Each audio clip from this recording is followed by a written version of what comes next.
What is going on, YouTubers? Welcome to another video. Today I wanted to give you guys my top 5 tips to help enhance your display and make it look better. So let's get to it.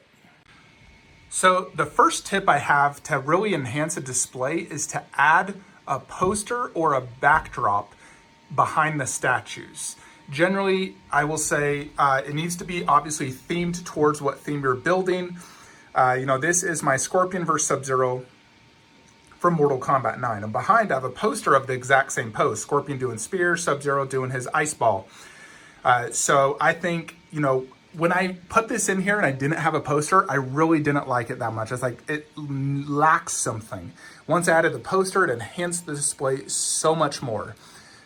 So let me show you my Avengers diorama where I also put some backdrops, and let me show you how it enhanced that display.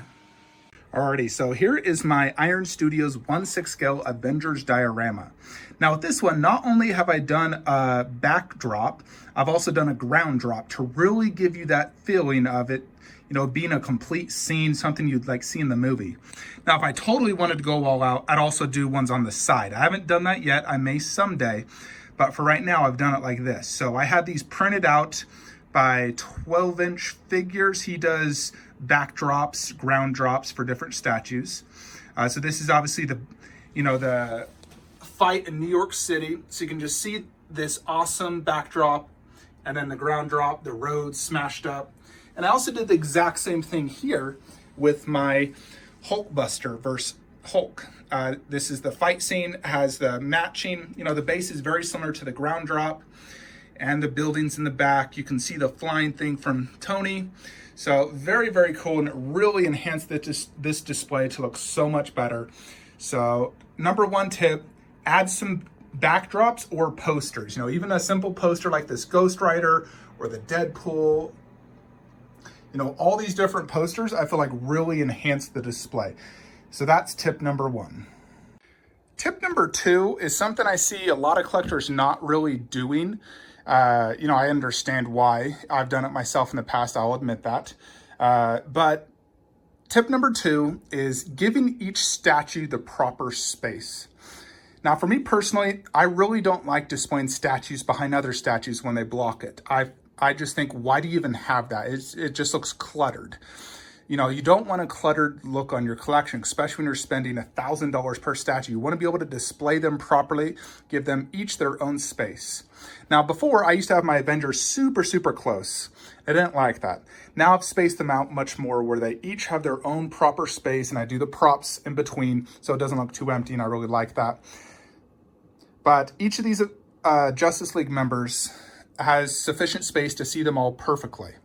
And again, with my Trinity, they're not touching bases. They each have their own space, and they're displayed very, well spaced apart. When you display statues and you have one behind it and another one behind it, you can only see like a part of the statue. I really feel like it just makes it look cluttered, doesn't look good.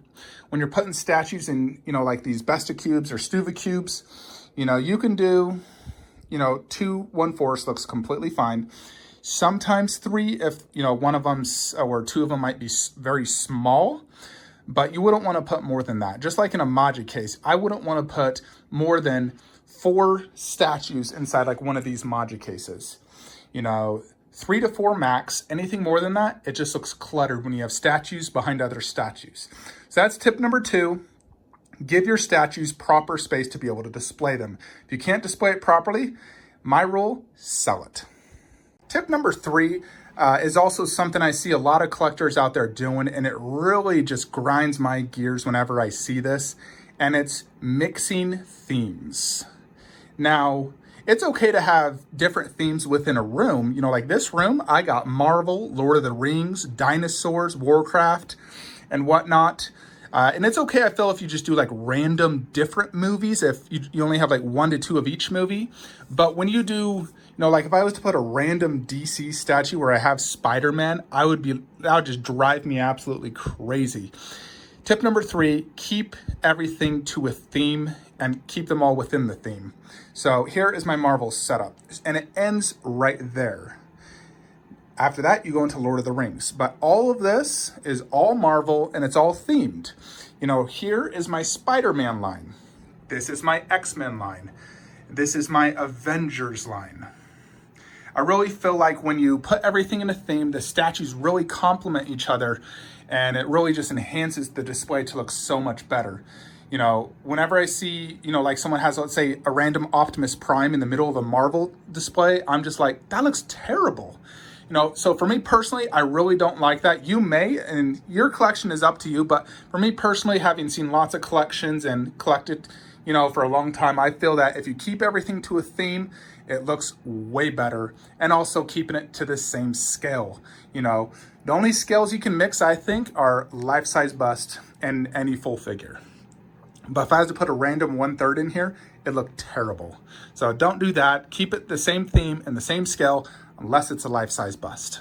Life-size bust next to a 1/4 is one of the best looking displays out there for me. I love bust next to 1/4, bust next to 1/4, bust next to 1/4. That is the best way to display an ultimate character representation. So that is tip number 3. Alrighty, now we're down to tip number 4. Tip number 4 is displaying a COA that you get with the statue with it in an acrylic case. I've seen some people where they just put the card on the ground or whatnot, even with like MK or whatnot. But for me, I truly feel if you have a COA, the best way to do it, if it's small, like these little card style that DBZ does, you put it in front of the statue like I got here. All of these have a COA. And the display case I have it in, like, let's just check it out. So this is a credit card holder or a basketball card holder, an acrylic display case. And then I have it on top of this. You can get both these on Amazon or eBay. They're not very expensive. And that I actually had printed out because this statue did not come with one, neither did Piccolo. So I actually printed them out because I wanted to have every one of these have their own COA. When it's a bigger COA like Mortal Kombat, I put it behind the statue because it's too big, it'll block the statue. So I have it right there. Same thing, it's in an acrylic case with the same design. I do this for all my Mortal Kombat statues. You know, here I got the 2 Scorpion, both artist proof. Sub-Zeros, both artist proof. Kodokan and Quan Chi. Even for here, for Tsume Vegeta, the bigger COA back there, the metal one right here, COA, COA, COA, COA. So the point is, if you have a COA with the statue, you'll want to display it with it in an acrylic case. It really helps enhance the display. Now, if you get the even larger ones, let me show you how I do that. So with Elite Creature Collectibles, Cinemaquette, and Queen Studios and some other companies, they like to do these larger COAs where it's basically like the size of a diploma. Now for these ones, you definitely want to get it in a case like this. You know, these are diploma cases, really is what they are. You can wall mount them or even just put them on a, you know, they have a little back thing like this guy, so it just stands there. Now for these ones, you definitely want to frame them and you want to put them behind the statue. Never in front, they're way too big, they block it. You know, for like my ECC Reaper set, I got all 3 right here. Pennywise right there. So if you have a COA, display it properly. If it's big in the back, if it's small in the front. That's tip number 4. The one other thing you can also do if you don't have a COA is display either the movie or the video game that it's associated with the statue. For example, here I got Witcher, I got the Neo video game, Metal Gear Solid, we got Halo, Bloodborne. I love displaying that with the statues. You know, we got the Trunks movie, the Vegeta one. If you don't have a COA, this is the next best thing you can do. Some people like to do comic books as well. I don't read comics, so for me that has no meaning, but I do think if you do a comic book behind the statue and you're a big comic guy, that also works exceptionally well. And of course, the last and final tip, which most of you should know, is if it's in a display cabinet, you need to put lighting in it. Lighting makes a world of difference. Look at this room. So it's completely dark in here, but look at all these cabinets just lit up. Looks awesome. Now, if it's poor lighting in a darkened area, you can put these little spotlights. So I did that over here for my Deathstroke statue. You can't put a light in here because of, it's like a whatever. Construction-wise, they couldn't put a light there, but I did this. So I'll put a spotlight here for Deathstroke so I can see him properly. Now, lighting is extremely important, not just inside the cabinets, but also in the room itself. You know, so I have these canned lighting in this room, 6 of them. And honestly, I wish I did more. If I could go back and redo my basement, there are certain things I would have changed. First off, it wouldn't be 2 bedrooms. This would be 1 massive room.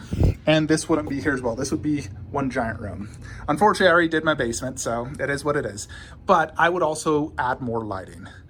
Lighting is an absolute crucial thing for statues. If you don't have good lighting, it won't look good. And it's also the type of lighting. You have multiple lighting. You have the warm and white. I actually like a mix. I think a mix is best. When it's inside a cabinet, I actually prefer the white. When it's on the ceiling, I like a mix of white and yellow. And that's how my lights are in my movie statue room. That one right there, where it actually has 2 bulbs next to each other, 1 yellow, 1 white. And it really just showcases the statue, you know, especially like skin tones, the way they come out in the light, you know, the way they come out is really dependent on the light. So lighting is an absolute key to making your statues look better. So make sure you have proper lighting. I've seen some displays where they're super dark, you can't see anything. I see people doing these weird flashing rainbow lights. I hate that.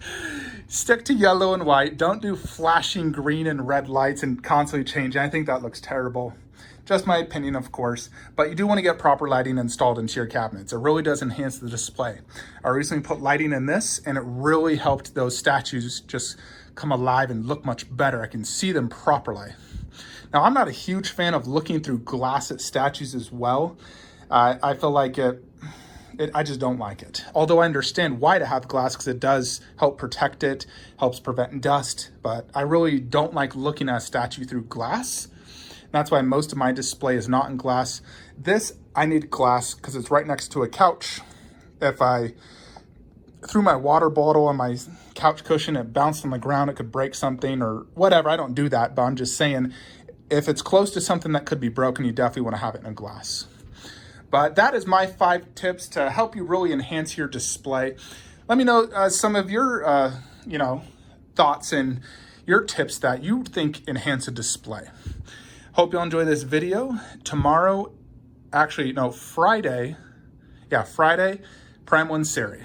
So looking forward to that one. Like, comment, subscribe. Have a great day.